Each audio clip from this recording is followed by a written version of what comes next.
Rules serve a very important purpose in sports. Without them, then, well, we'd have nothing to argue about. In your report, take your report and shove it up your. But seriously, rules are designed to make the game enjoyable, entertaining, and fair, but sometimes they miss the mark on what they are intended to do and make us scratch our heads. Today we're going to look at the 5 dumbest rules in sports, part 2, coming up right after this.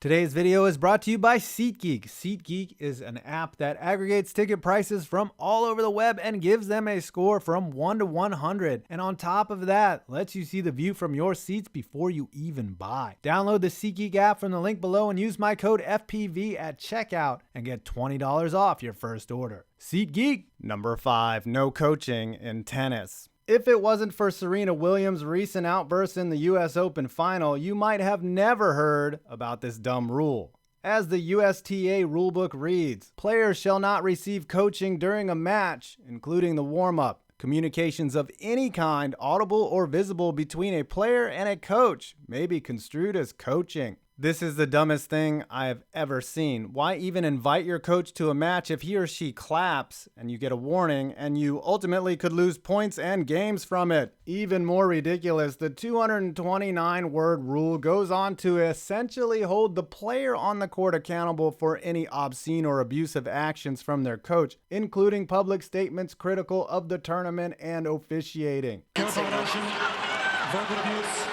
And you thought Roger Goodell and big league umps had thin skin. Tennis looks like it's administered by a merry band of cuckficials. Also, even though this rule is in place, tennis coaches admit that they do what their players have paid them to do: coach from the box during matches. Number 4, the possession arrow in college basketball.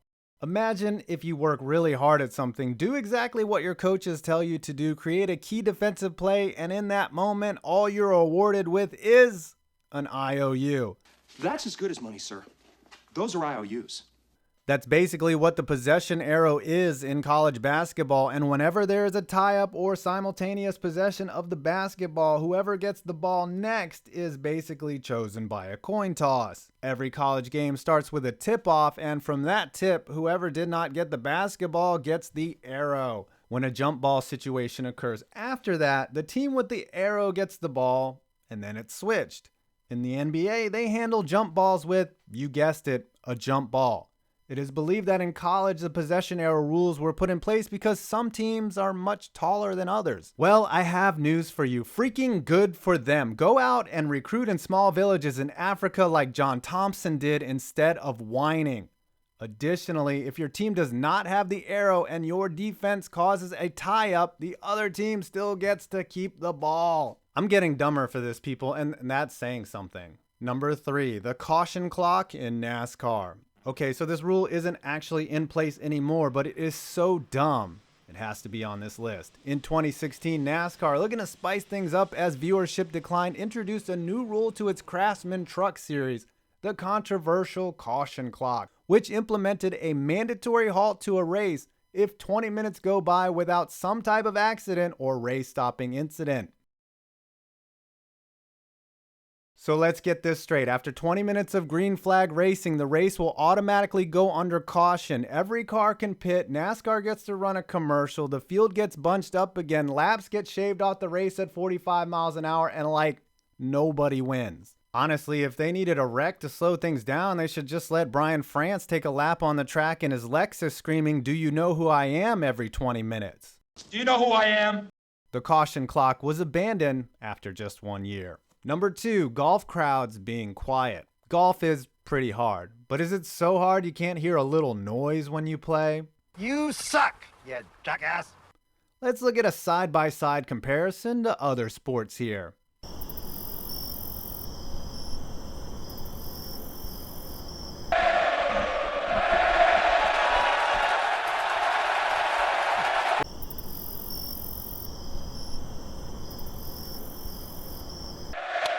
That ball's hit well to left center field. Back toward the track, and that ball. I don't know, if you can't take someone calling your mother a whore in exchange for a couple $1,000,000 a year, then maybe science or math is a better suited profession for you. And the number 1 dumbest rule, the NFL's full body fail.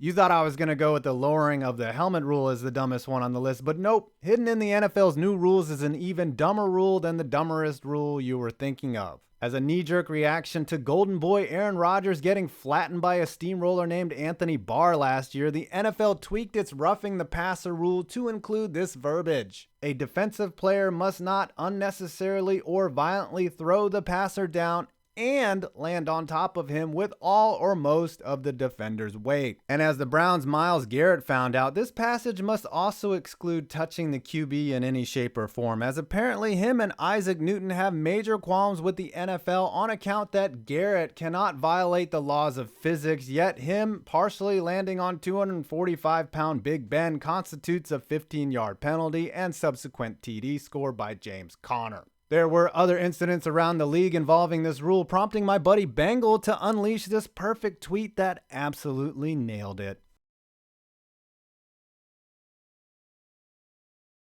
The NFL rulebook, just like the Steelers and the Browns. Sometimes you just can't win. Well, I hope you enjoyed this video, and please put your full body weight on both the like and subscribe buttons, and don't forget to comment your innermost feelings about these dumb rules, and download the SeatGeek app from the link below and use my code FPV and get $20 off your first order. I'm 5 Points Vids, and you made it to the end of this video. Just what is a penalty these days? I don't even get it.